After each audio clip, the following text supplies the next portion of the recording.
if I'm not mistaken, the amount of veterans living at the Soldiers Home has went from like about 900 to I think it's maybe 600 right now.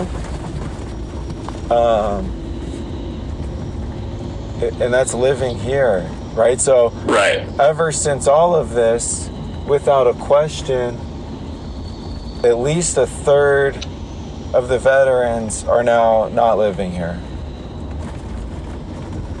Right. And then we've spent all of this money. Right. And utilization rates and, all these things that don't make sense. So I will, as I find stuff that I think is like actually went to press, because I also have stuff that is just like nothing ever happened with it. Like it never became live. It was just like concepts and stuff. So I'll keep uploading. But when you get settled, I have a bunch of calls later. But this week, if you have questions on any of the stuff I've sent or do send, feel free to call me. I should be pretty free tomorrow and Friday. I guess, okay, and I appreciate that. I guess overall, though,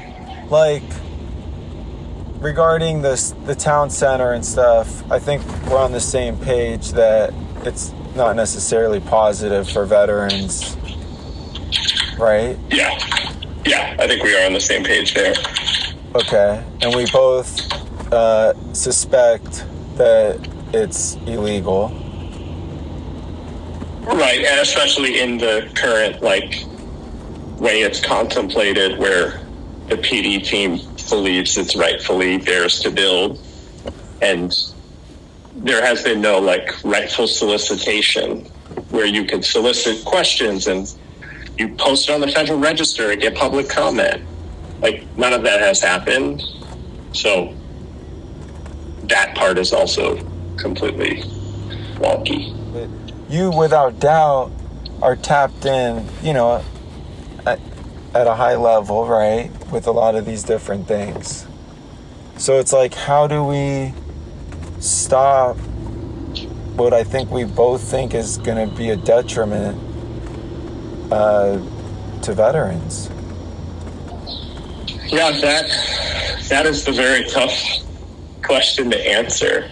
I know VCOEB is not good or a good forum to effectuate change, at least in my opinion and experience. IG, I don't know what they're going to do, if anything. VA clearly doesn't stop what they're doing based on IG. Well, do you think there's any merit with the FBI or? Maybe. I mean, they did get involved with Richard Scott and that whole thing. So there might be they were heavily, DOJ and FBI were heavily involved in that. So maybe there is something there, because I'm confident they have a recently closed case file on Scott and the campus. So that might be an avenue to pursue. I guess what would the claim be, similar bilking happening? The claim? Yeah, to engage FBI, I guess. Wouldn't it be a misuse or unlawful use of, and I mean, this just comes instantly to mind, of taxpayer dollars? I mean, if they're saying they're doing one thing and they're not, and or anything on this home is deed restricted. I think agency. With the IG report, with the active proceedings with Richard Scott and the campus's legacy, I think they would be compelled to investigate.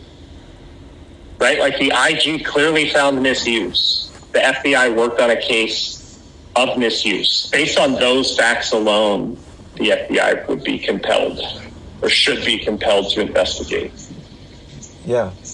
And maybe I don't know. Go ahead. Yeah. I was going to say, I don't know if it's as simple as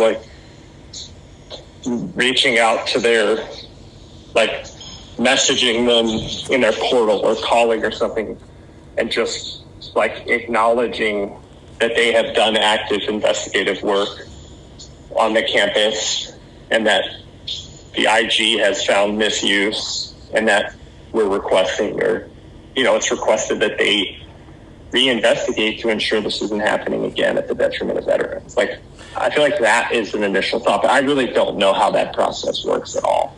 Would you imagine, though, that your understanding of what's been going on and participation to whatever degrees could be helpful, and or the documents in proceeding, with an investigation like that?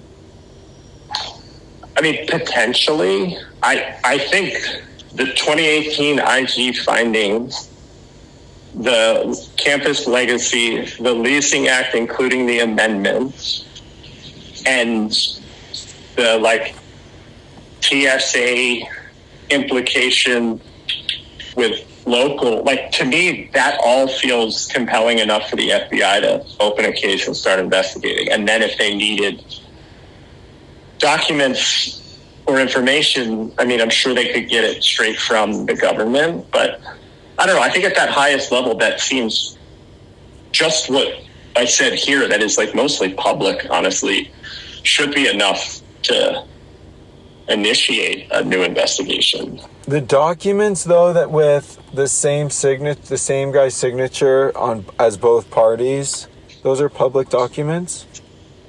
They're technically, let's say this.